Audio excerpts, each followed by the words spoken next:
오늘은 이사야서 65장의 말씀을 보도록 하겠습니다. 이 65장의 내용은 이사야 선지자가 이스라엘을 위한 중보의 기도에 대한 하나님의 응답의 내용인데요. 오늘도 65장의 말씀을 통해서 살아계신 신실한 하나님을 만날 수 있기를 주님의 이름으로 축복합니다. 65장 1절에 나는 나를 구하지 아니하던 자에게 물음을 받으며 나를 찾지 아니하는 자들에게 찾아냄이 되었으며 내 이름을 부르지 아니하던 나라에 내가 여기 있노라 내가 여기 있노라 하였노라. 무슨 내용이냐면 하나님께서 하나님의 백성이었던 이스라엘 민족에게는 돌아오라고 반복적으로 하나님께서 말씀하셨습니다. 그러나 그럼에도 불구하고 이스라엘 민족은 오히려 하나님에게 등을 돌렸고요. 이 우상을 섬겼고 하나님께서 가증하게 생각하는 일들을 반복적으로 행합니다. 하나님께서 결국 그들에게 심판하시겠다고 경고하셨지만 그들은 그 경고의 메시지도 귀담아 듣지 않았습니다. 그래서 하나님께서 이제 이사야를 통해서 뭐라고 말씀하시냐면 나를 구하지 않는 자들, 나를 찾지 않는 자들, 내 이름을 부르지도 않는 자들에게 내가 여기 있노라 하겠다는 겁니다. 그러니까 하나님의 백성이 아닌 이방인들을 하나님께서 구원하시겠다는 거죠. 그래서 본보기로 보이겠다는 겁니다. 하나님의 백성은 하나님에게 등을 돌렸지만 이방인들이 오히려 하나님께 돌아오는 역사가 일어날 것이다. 이게 하나님의 말씀입니다. 2절에요. 내가 종일 손을 펴서 자기 생각을 따라 옳지 않은 길을 걸어가는 패역한 백성들을 불렀나니 하나님께서 이스라엘 민족을 불렀답니다. 패역한 백성이지만 그들을 돌아오라고 불렀답니다. 그러나 그들은 돌아오지 않았습니다. 3절에 곧 동산에서 제사하며 벽돌 위에 분향하며 내 앞에서 항상 노를 일으키는 백성이라. 하나님께서 가증하게 여기는 일들만 반복적으로 행하는 이스라엘 민족에게 경고하는 내용입니다. 4절에 그들이 무덤 사이에 앉으며 은밀한 처소에서 밤을 지내며 돼지고기를 먹으며 가증한 것들의 국을 그릇에 담으면서 사람들에게 이르기를 너는 내 자리에서 있고 내게 가까이 하지 말라. 나는 너보다 거룩함이라. 하나님 이런 자들을 내 코에 연기요 종일 타는 불의로다. 이스라엘 민족이 자신의 죄를 깨닫지 못할 뿐만 아니라 하나님께서 가증한 이들을 반복하면서 오히려 거꾸로 이방인들에게 자신을 뭐라고 말하자면 우리는 거룩한 백성이랍니다. 나는 거룩하니까 너희들 가까이 오지 마 그렇게 말하고 있다는 거죠. 그래서 하나님께서 뭐라고 그들에게 이 은유적으로 표현하냐면요. 내 코에 연기요 종일 타는 불의로다. 역겹다 그 말이죠. 냄새 맡기도 싫다 그 말입니다.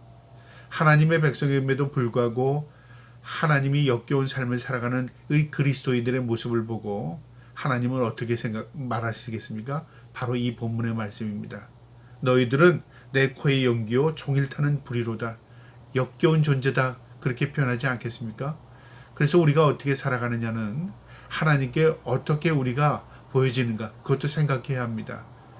내 방법대로 하나님을 섬기는 것이 아니라 하나님이 기뻐하는 방법으로 하나님을 섬기는 것, 그것이 하나님께 영광이 되는 것입니다.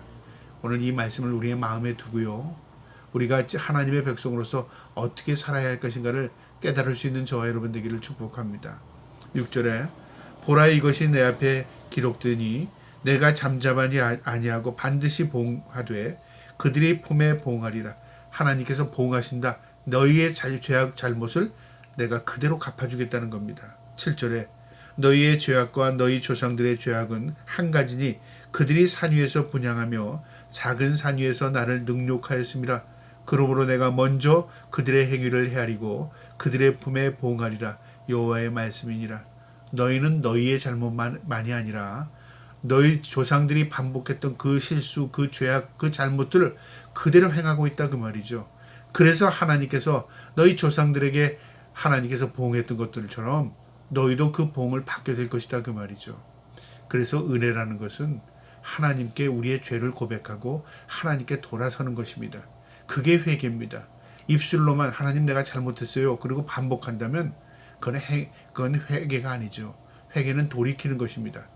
그래서 하나님께서 백성들을 돌아오라 하는 말씀은 회개하라 하는 그 말씀입니다.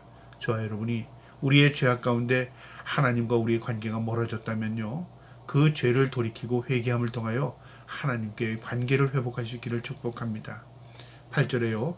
여호와께서 이와 같이 말씀하시되 포도송이에는 즙이 있으므로 사람들이 말하기를 그것을 상하지 말라. 거기 복이 있으니라. 하나니 나도 내 종들을 위하여 그와 같이 행하여 다 멸하지 아니하고. 이 포도송이를 즙틀에 밟다 보면요, 다 터져나가지만 알갱이가 남습니다. 그러니까 심판이 있지만 심판 가운데서도 알곡들이 있다 그 말이죠.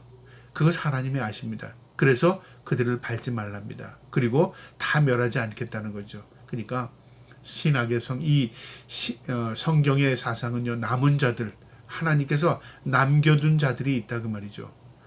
우리같이 구원받을 자들, 하나님의 구원의 은총을 입은 자들이 있다 그 말입니다. 그래서 우리가 하나님 앞에 남겨준 자로 구원받을 존재로 살아가려면 우리가 구별된 삶을 사는 것입니다.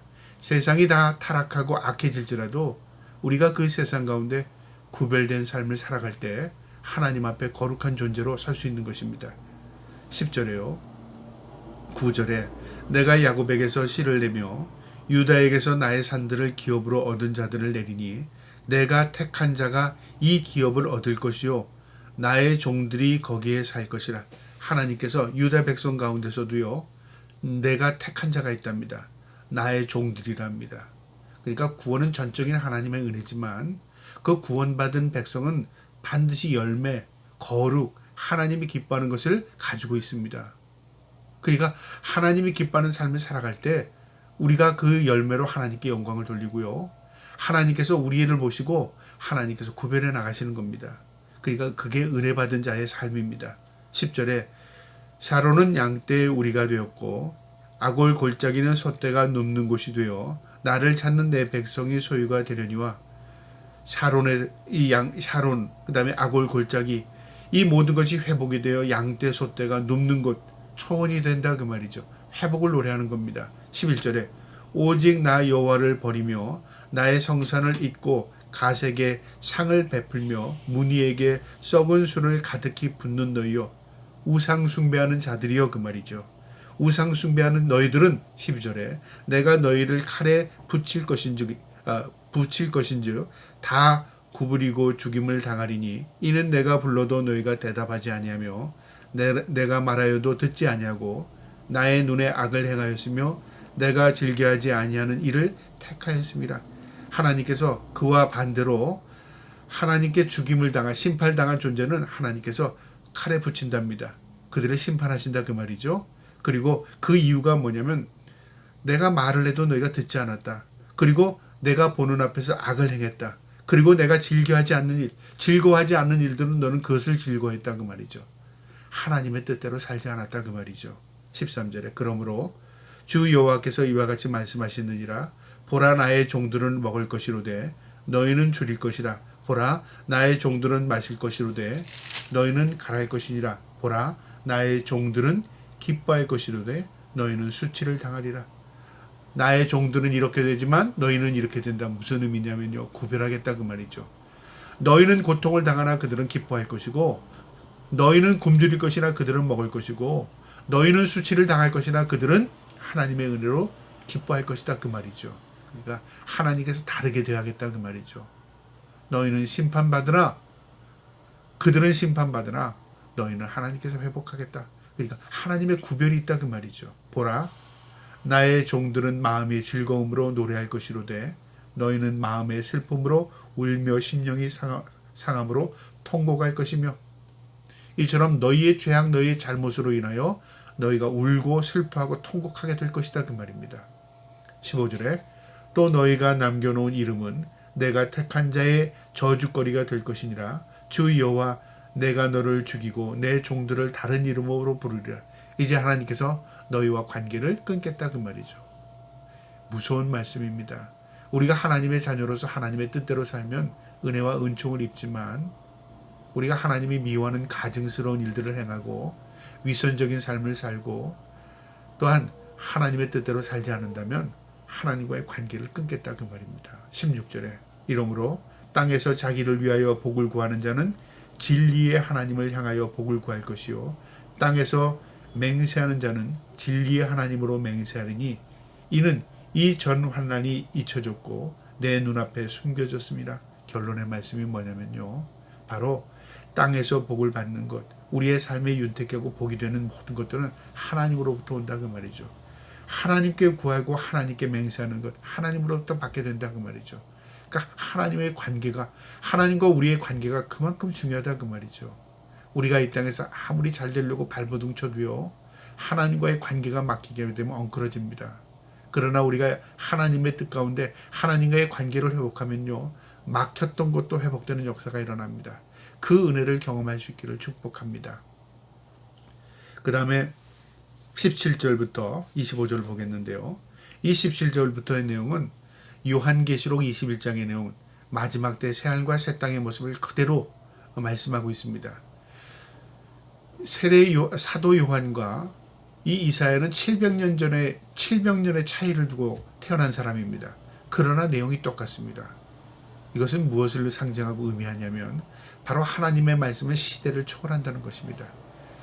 이처럼 이사야에게 주신 이 말씀, 이 환상도 사도 요한에게도 그대로 임했습니다. 그래서 사도 요한도 요한계시록을 통해서 그것을 기록하고 있는 것입니다.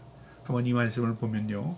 17절에 보라 내가 새하늘과 새 땅을 창조하나니 이전 것은 기억되나 마음이 생각하지 아니할 것이라. 새하늘 새 땅을 창조하고 그러면 우리의 이전 것들은 기억이 되나 마음에 생각하지 않는다. 이건 뭐냐면 상처가 되지 않는다 그 말이죠. 하나님의 위로가 있을 것이다 그 말이죠. 네가 생각은 기억은 되나 그것이 너에게 상처가 되지 않는다 그 말이죠. 이 말을 다른 말로 표현하자면 내가 그때는 육신의 고통을 당하고 절망 가운데 아파했지만 내가 천국에 입성하게 되면 그게 내게 상처로 남지 않는다 그 말이죠. 왜냐하면 너무 큰 은혜를 입기 때문에. 그러니까 현재가 회복이 되면 과거의 아픔도 뭐가 되죠? 기억에는 남아있으나 그게 상처로 남지 않습니다. 하나님께서 그렇게 하시겠다는 겁니다. 18절에 너희는 내가 창조하는 것으로 말미암아 영원히 기뻐하며 즐거워할지니라. 보라 내가 예루살렘을 즐거운 성으로 창조하며 그 백성을 기쁨으로 삼고. 이제 하나님 앞에 택함 받은 백성은 하나님의 백성으로 기쁨이 되고 하나님께서는 그 회복하기 위해서 그들을 위하여 새로운 창조 예루살렘을 창조한답니다. 19절에 내가 예루살렘을 즐거워하며 나의 백성을 기뻐하리니 우는 소리가 부르짖는 소리가 그 가운데에서 다시는 들리지 아니할 것이며. 이제는 하나님께서 회복한 성은 울음소리 고통소리가 들리지 않는답니다. 즐거움과 기쁨의 성이 된다 그 말이죠. 이 성은 이 땅에 있는 성이 아니라요, 하나님께서 우리를 위하여 예비하신 새하늘과 새 땅 천국을 의미하는 것입니다. 그래서 이사야를 통해서 하나님께서 천국을 보여주신 것입니다. 20절에 거기는 날수가 많지 않으며 죽은 어린이와 수완이 차지 못한 노인이 다시는 없을 것이며 곧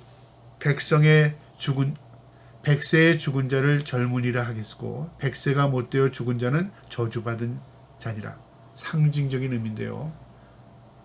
날수가 차기 전에 죽는 자가 없다. 그러니까 우리의 잘못으로 인해서 우리의 죄악으로 해서 죽는 일이 없다 그 말이죠. 백세에 죽는 자는 젊다. 그러니까 백세는 아무것도 아니라 그 말이죠. 만수를 누린다 그 말입니다. 거기에는 영원한 세상이 우리에게 펼쳐진다 그 말입니다. 그러니까 시간적인 공간, 우리가 이 땅에서 제약된 이 공간 속에서 사는 게 아니라 영원한 세상에서 하나님께서 영원한 복락을 누리고 살게 해주겠다 그 말입니다. 21절에 그들이 가옥을 건축하고 그 안에 살겠고 포도나무를 심고 열매를 먹으며. 집도 있답니다. 근데 우리가 하는 일, 포도를 가꾸는 일도 있고요. 또 그 열매를 먹는 일도 있다 그 말이죠. 그러니까 우리가 이 땅에서 경험 만든 거 있죠. 집에서 먹고 즐거워하며 일하는 것. 천국에도 있다 그 말이죠. 그 다음에 22절에 그들이 건축한 데에 타인이 살지 아니하며 그들이 심은 것을 타인이 먹지 아니하리니 이는 내 백성의 수완이 나무의 수완과 같겠고 내가 택한 자가 그 손으로 일한 것을 길이 누릴 것이며. 수고한 대로 얻을 뿐만 아니라 우리가 노력한 것 다 우리가 누리고 살게 된다 그 말이죠. 거기는 내가 거둔 것 누구에게 빼앗기는 일도 없고요. 내가 지은 집에 누구에도 약탈당하지도 않는다 그 말이죠. 참된 평화와 안식이 있고 수고한 대로 우리가 거둘 수 있는 참된 기쁨의 곳이 된 그곳이 천국이라 그 말입니다.